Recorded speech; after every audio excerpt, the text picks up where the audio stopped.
नमस्कार। इससे पहले के वीडियोस में हमने इंटरफेरेंस यानी व्यतिकरण, यंग के डबल स्लिट एक्सपेरिमेंट, अध्यारोपण के सिद्धांत के बारे में चर्चा की थी।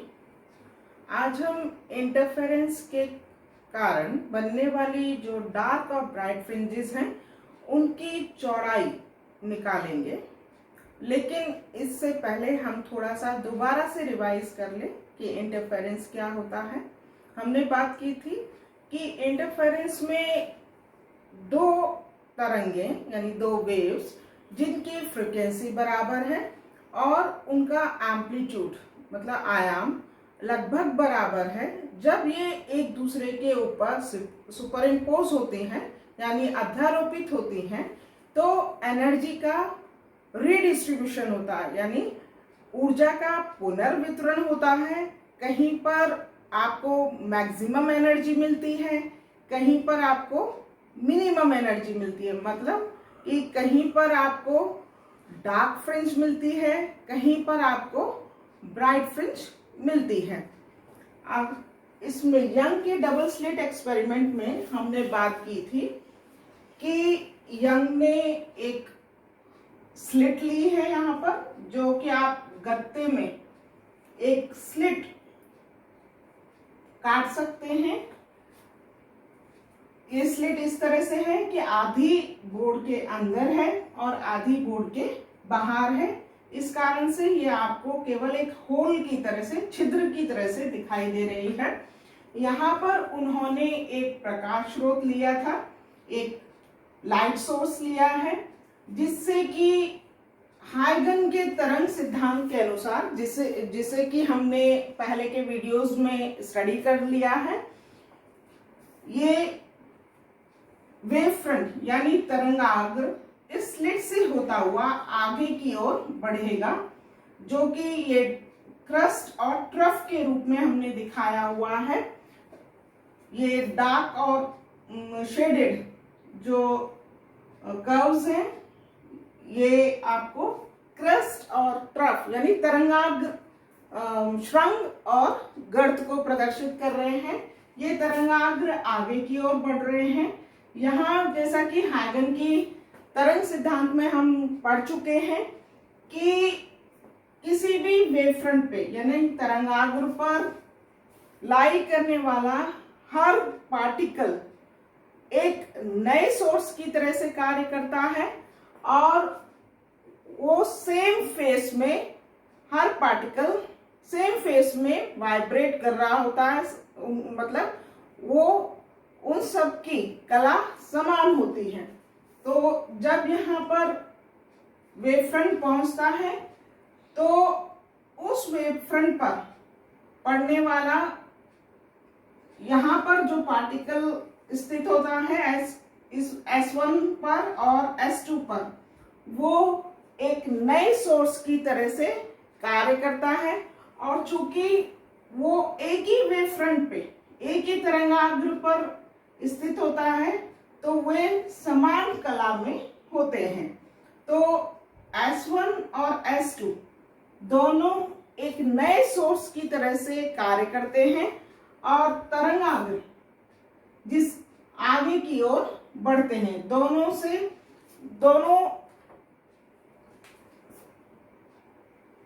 इस तरह से नए सोर्स की तरह से कार्य करते हैं और इनसे तरंगाग्र आगे की ओर बढ़ते हैं। ये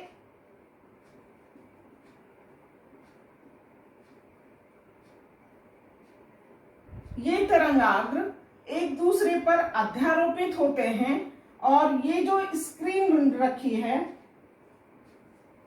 यहाँ पर आपको ब्राइट और डार्क फ्रिंजेस मिलते हैं। ये हम स्टडी कर चुके हैं। अब हम उन फ्रिंजों की चौड़ाई क्या होती है, किस प्रकार से हम ज्ञात कर सकते हैं, उसे हम स्टडी करेंगे। तो ये स्क्रीन पर ये जो आप देख रहे हैं, इस पर हमने कोई बिंदु P लिया हुआ है, जिस पर हम फ्रिंज ज्ञात करेंगे, जिस पर हम ये ज्ञात करेंगे कि यहाँ डार्क फ्रिंज होगी या ब्राइट फ्रिंज होगी। ये सेंटर है स्क्रीन का, जिसे P0 कह रहे हैं, इसे 0 कह दें। ये स्क्रीन और S1 S2 के बीच की डिस्टेंस हम कैपिटल D से ले रहे हैं, और S1 और S2 के बीच का जो दूरी है उसे स्मॉल d से ले रहे हैं, ये स्मॉल d है। तो S1O D/2 हो जाएगा और S2O D/2, मतलब ये आधा आधा है तो ये D/2 और ये D/2 हो जाएगा। अब इसको हम मिला रहे हैं S और S2 को P से मिलाते हैं, तो यहां से जो तरंग आगे की ओर बढ़ रही है और P पर पहुंच रही है वो S1P दूरी तय कर रही है, और S2 से जो तरंग P पर पहुंच रही है P बिंदु पर वो S2P दूरी तय कर रही है। तो दोनों तरंगों के द्वारा चली गई दूरी S1P और S2P के मध्य जो पथांतर है उसे हम ज्ञात करेंगे। पथांतर यानी पाथ डिफरेंस। तो ये पथांतर डेल्टा से डिनोट कर रहे हैं, मतलब पाथ डिफरेंस।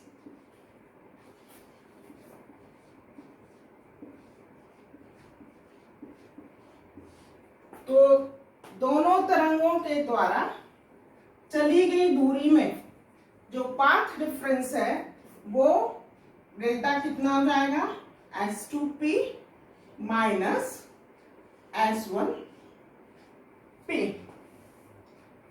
तो S1P निकालने के लिए हम कुछ ज्योमेट्री कर लें। इसको हम मिला रहे हैं इससे, इस पूरी दूरी को x ले रहे हैं। ये दूरी अंडरस्टूड है, चूंकि ये पूरी S1 S2 D small d ले रखी है, तो SO दोनों का मध्य बिंदु है, तो S1O D/2 हो जाएगी।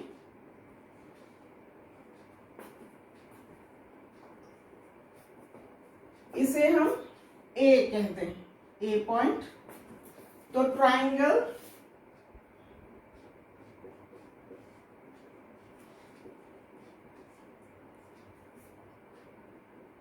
S1AP से, ट्राइंगल S1AP से S1P whole square will be equal to S1A whole square plus AP square. तो S1A हमने D लिख रखा है, कैपिटल D, तो ये D स्क्वायर प्लस AP ये दूरी, तो यहां से यहां तक की दूरी x है और ये D/2 है, तो ये दूरी x माइनस D/2। तो AP आपकी हो गई x minus D/2 whole square. तो S1P क्या हो जाएगा, D square plus x minus D/2 whole square whole half. D बाहर निकाल लें हम, D1 plus x minus D/2 whole square upon D square whole half.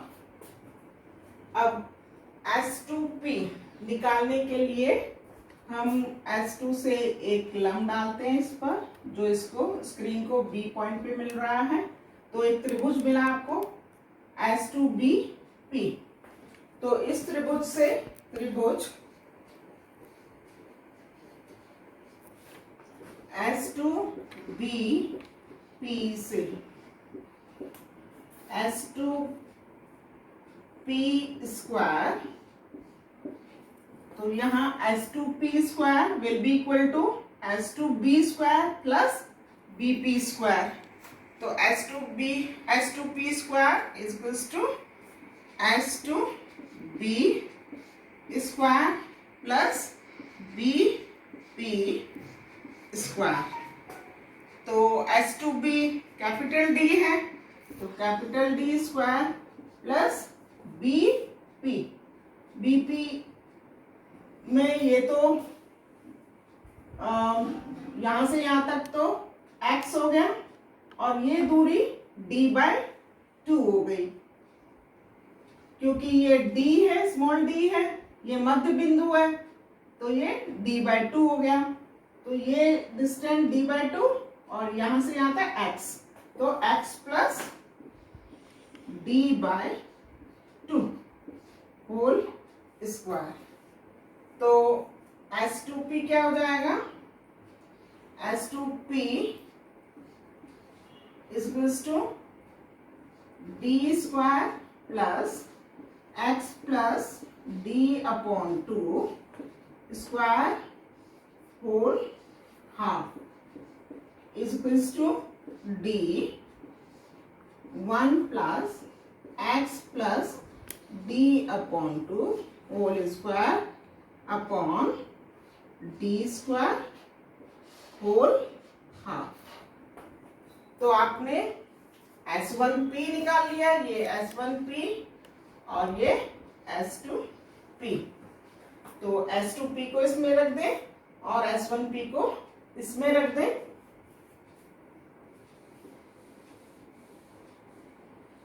तो S2P आपका है D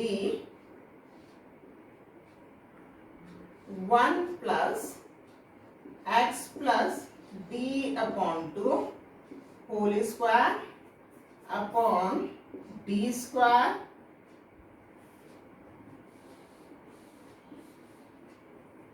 whole half minus S1P ये रहा d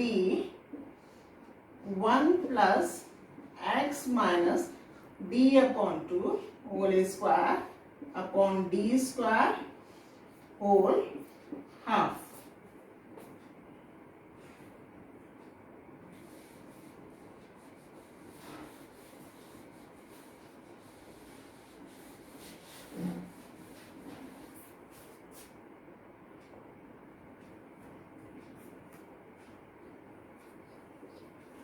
ये हम इसको बायनोमियल एक्सपेंशन से इसे एक सीरीज मिलेगी, हम बायनोमियल एक्सपेंशन कर रहे हैं इसका, तो आपको एक सीरीज मिलेगी जैसे d, ये क्या हो जाएगा nx, 1 प्लस nx होता है, तो n हमारा हाफ है, half x plus d/2 whole square upon D square plus और भी पद होंगे, लेकिन ये जो x है यहां से इस पॉइंट की दूरी ये काफी कम है, साथ में ही जो स्मॉल d है मतलब S1 और S2 के बीच की दूरी ये भी बहुत कम है, जबकि कैपिटल D जो कि स्क्रीन की S1 S2 से दूरी काफी ज्यादा है, इस कारण से जो आगे के पद होंगे वो बहुत छोटे होंगे जिसे हम छोड़ सकते हैं, इसलिए हम आगे की सीरीज नहीं ले रहे हैं, केवल 2 ही पद ले रहे हैं, 1 प्लस n इंटू दिस वाला टर्म। तो ये 2 पद आ गए हमारे, माइनस वैसे ही इसमें करेंगे, केवल 2 ही पद ले रहे हैं, तो d 1 plus half x minus d/2 whole square upon D square. d को अंदर ले जा रहे हैं हम, d प्लस 1/2d, इसको खोल लें तो ये x square plus d/2 whole square plus 2x d/2, तो ये xd हो जाएगा, माइनस d को इसमें भी अंदर ले जा रहे हैं, तो ये आपको मिलेगा d माइनस 1/2d, ये कॉमन हो जाएगा। इस x माइनस d/2 को, x minus d/2 whole square को खोल रहे हैं, ये वाला पद तो इसके कारण अंदर गया, तो माइनस d और फिर माइनस d/2, तो dd यहां से कट जाएगा, तो माइनस 1/2d, ये कॉमन होगा, तो ये x square plus d/2 square whole square minus 2 into X d/2, तो 2 कटेगा, तो ये केवल माइनस एक्स डी, ये हो गया। तो डी डी तो यहां से कैंसिल आउट हो जाएगा, तो केवल 1/2d वाला टर्म्स रह गए, और यहाँ पर भी 1/2d वाले, तो 1/2d को तो हम कॉमन ले लें, तो 1/2d कॉमन, तो ये X square plus d/2 whole square plus X D minus ये x, ये माइनस d/2 स्क्वायर और प्लस एक्स डी, तो यहाँ 1/2d कॉमन लिया है, ये तो as it is X square plus d/2 whole square plus x/d, अब ये माइनस 1/2d है, जो कि हमने 1/2d तो कॉमन ले लिया है, तो केवल माइनस बचा, तो माइनस एक्स और ये माइनस d/2 होल स्क्वायर और माइनस का प्लस हो गया, प्लस एक्स डी, तो ये यहाँ पर हमारा ये स्क्वायर है एक्स स्क्वायर, तो ये टर्म ये कट गए, d/2 होल स्क्वायर वाले भी टर्म कट गए, जो बचा X D plus X D minus twice X D, तो ये 1/2d two x D, small D है ये, तो 2 कैंसिल आउट, तो मतलब X D upon capital D, तो जो पथांतर मिला है, मतलब पाथ डिफरेंस, वो जो कितना आपको मिला,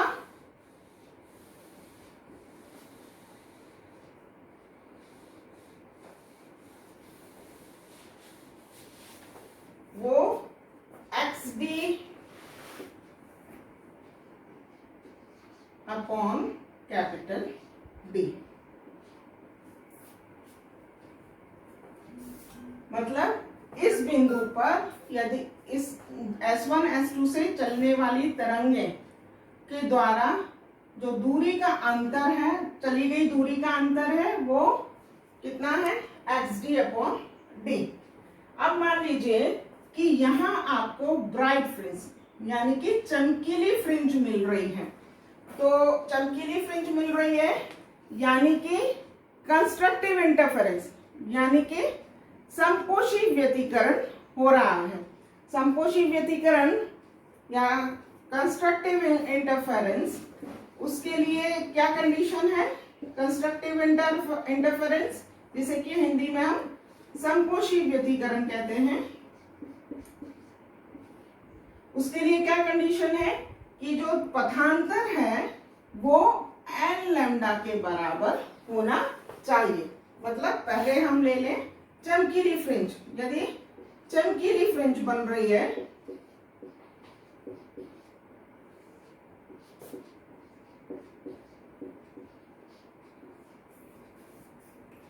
यानी कि कंस्ट्रक्टिव इंटरफेरेंस हो रहा है, चमकीली फ्रिंज मतलब ब्राइट फ्रिंज,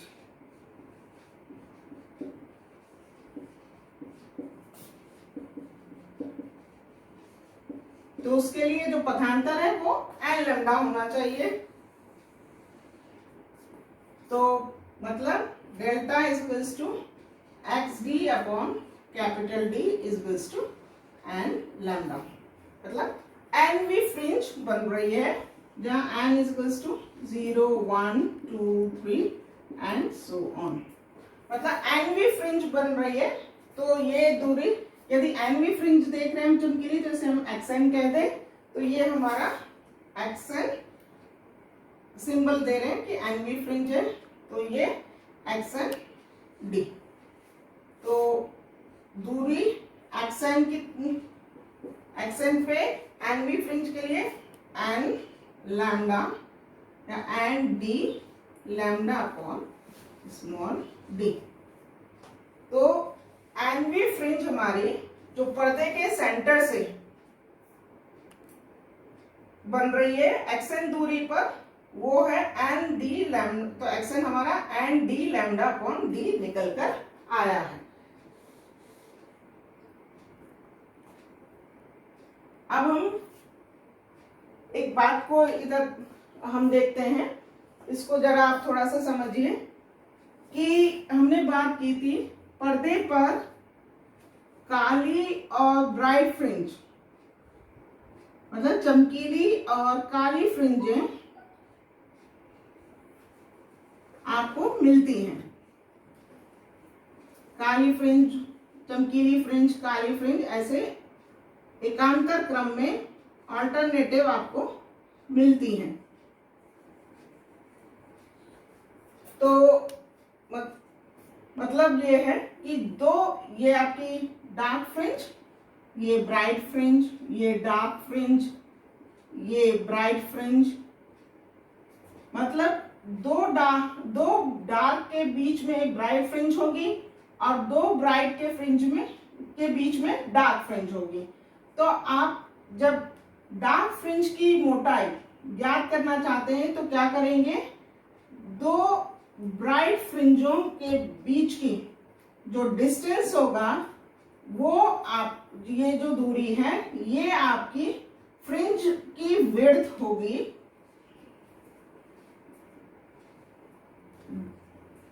फ्रिंज की मोटाई होगी डार्क फ्रिंज के लिए। यहाँ ये फ्रिंज की, ये डार्क फ्रिंज की मोटाई होगी।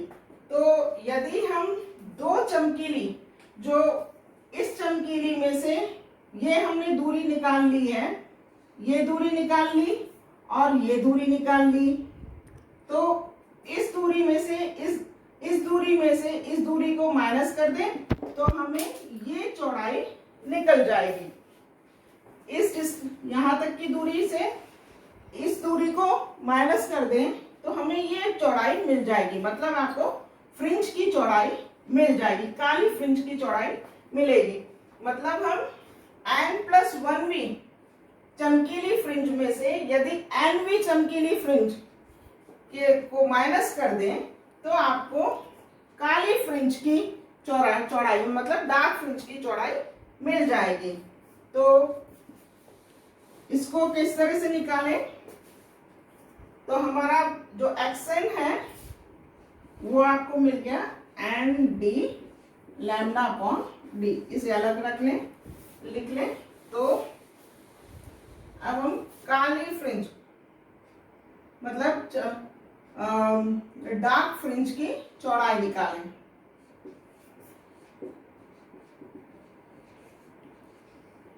विड्थ ऑफ डार्क फ्रिंज,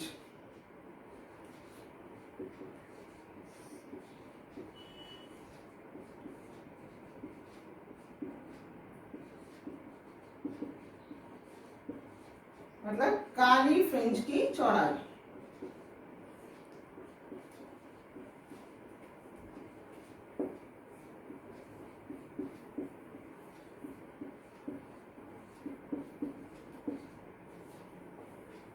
तो कैसे निकलेगी, यदि आप n+1 1v ब्राइट फ्रिंज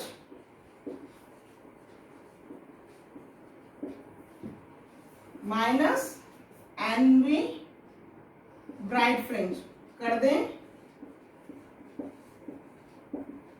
तो आपको काली फ्रिंज की चौड़ाई मिल जाएगी। तो n+1v ब्राइट फ्रिंज क्या होगी, x N plus one is equals to n plus one d lambda upon D.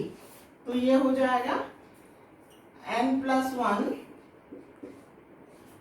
D lambda upon d minus n वी ब्राइट फ्रिंज के लिए n d lambda upon d. तो ये आपका हो गया डी लैम्डा अपॉन डी। ये आपकी काली फ्रिंज की चौड़ाई है, capital D lambda upon small d. तो आप देख रहे हैं फ्रिंज की चौड़ाई डी पर निर्भर कर रही है, कैपिटल डी पे, काली फ्रिंज की जो चौड़ाई capital D lambda upon small D, ये हमने निकाल ली है। अब हम ब्राइट फ्रिंज की चौड़ाई निकालेंगे। तो बिल्कुल वैसे ही ब्राइट फ्रिंज की चौड़ाई कैसे निकालेंगे, दो काली फ्रिंजों की से के अंतर में अंतर आपको ब्राइट फ्रिंज की चौड़ाई देगा। तो पहले हम काली फ्रिंज की चौड़ाई निकाल लें। तो ये ब्राइट फ्रिंज की चौड़ाई हम अलग लिख दें, इसको डब्लू, काली फ्रिंज की चौड़ाई अलग में डब्लू डी से लिख देते हैं, D lambda upon small D आया हमारा। अब हम ब्राइट फ्रिंज की चौड़ाई निकालेंगे। तो ब्राइट फ्रिंज की चौड़ाई के लिए हम क्या करें, मान लीजिए यहाँ पर डार्क फ्रिंज बन रही थी। डार्क फ्रिंज के लिए मतलब वहां डिस्ट्रक्टिव इंटरफेरेंस हो रहा है, डिस्ट्रक्टिव यानी विनाशी व्यतिकरण। और विनाशी व्यतिकरण के लिए जो पाथ डिफरेंस है वो क्या होना चाहिए, एन प्लस क्या होता है, n plus half lambda. Destructive interference यानी विनाशी व्यतिकरण के लिए delta is equal to n plus half lambda. तो विनाशी व्यतिकरण के लिए यानी काली फ्रिंज के लिए, काली फ्रिंज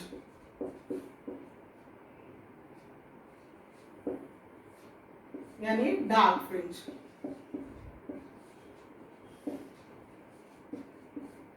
ये डेल्टा आपका जो x D upon capital D, ये रब हो गया x D upon capital D, ये किसके बराबर होना चाहिए, एन प्लस हाफ लैम्डा।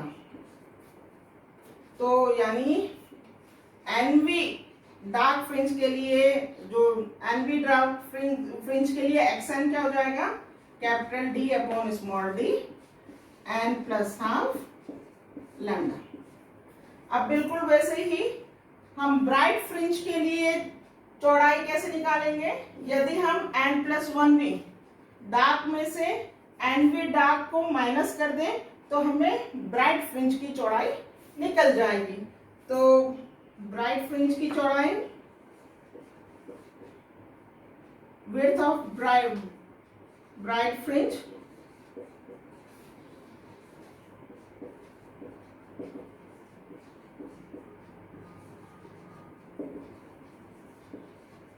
यानी चमकीली फ्रिंज की चौड़ाई कैसे, यहां X N plus one, one काली फ्रिंज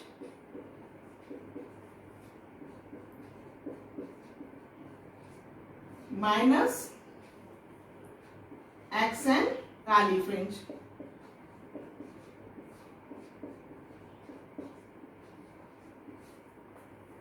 तो एन प्लस वन भी क्या होगी, एक्स यहां पर एन प्लस वन रख दें तो D upon d n plus one plus half lambda minus x n वी, तो एक्स एन वी तो ये रही डी अपॉन डी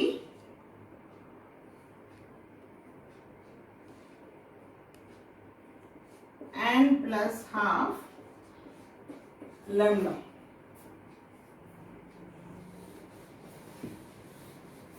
तो क्या मिलेगा,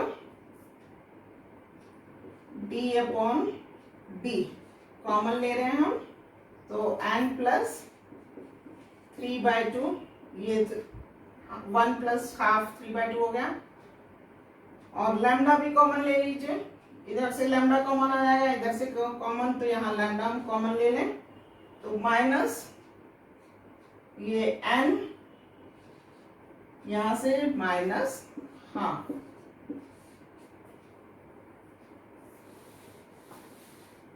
तो आपको मिला d लैम्डा d